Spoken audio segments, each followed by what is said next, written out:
Com as mudanças no cenário das tecnologias e comunicações, as relações conjugais também enfrentam novas dinâmicas. E para falar sobre relacionamento, compromisso e infidelidade, convidamos a terapeuta sexual Sônia Cordeiro e o professor de análise do comportamento da Universidade Federal de Alagoas, Gerson Alves.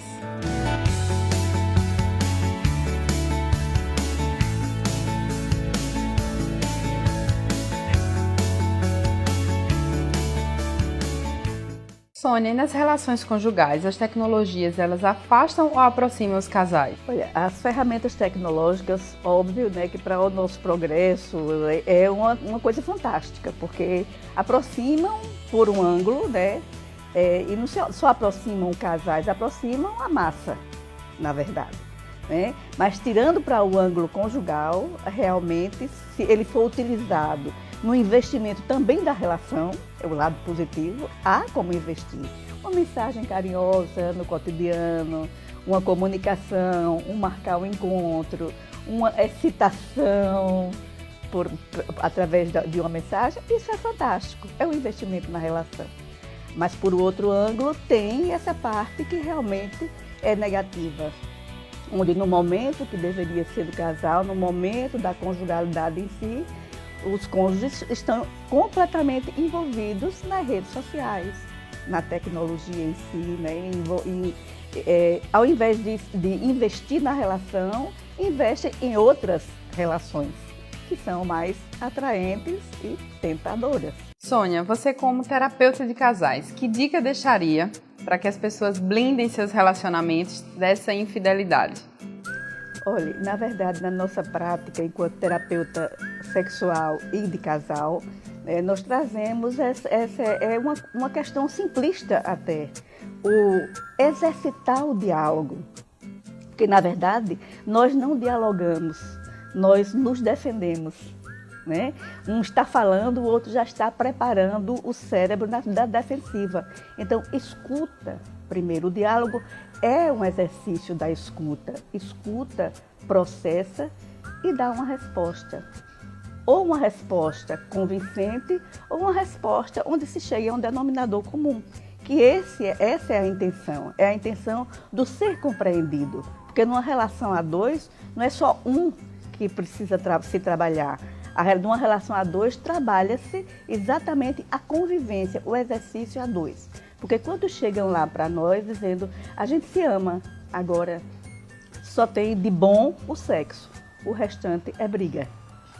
E é complicado, porque assim, se a gente se ama, né, e vem numa emoção que choram os dois. Então, o que é que falta? Realmente, quando eu digo a resposta é simplista, chama-se o diálogo. Mas no exercício trabalhado, literalmente, da questão. Né? É aquela coisa do ouvir sem estar armado para uma resposta e depois trabalhar a questão a dois. E é isso que a gente exercita. E é muito interessante quando a gente vê, a gente passou tanto tempo para aprender a conversar. Gerson, nosso cérebro pode ou não ser treinado para resistir às tentações? A resposta é sim, o cérebro pode ser treinado porque ele possui uma estrutura já preparada para isso. A gente chama essa estrutura lobo frontal, mais precisamente área pré-frontal. Né? Então, no processo evolutivo, essa área ela se desenvolveu justamente para a gente poder frear áreas mais primitivas do cérebro. Né? Isso gera a ideia de consciência, isso produz a ideia de autopercepção também do sujeito, justamente pela existência dessa estrutura. Essa área está completamente submetida aos processos de aprendizagem, aos processos de modelação cultural, às relações, aos modelos que tomamos de outras pessoas, para desenvolver o seu processo de freio mesmo das estruturas mais primitivas do cérebro. As estruturas mais primitivas, elas respondem do mesmo modo que estruturas de outros animais. Então, é muito importante a gente entender que existe esse conflito dentro de todo sujeito. Né? Então, algumas pessoas podem ter consciência ou não do processo, mas o processo existe. Algumas pessoas traem, outras conseguem resistir. Quais são as estratégias que o indivíduo pode usar para lidar com essas situações de distrações que a gente tem hoje em dia devido às tecnologias facilitarem e deixarem literalmente ao alcance das nossas mãos tantas possibilidades que antes estavam inalcançáveis?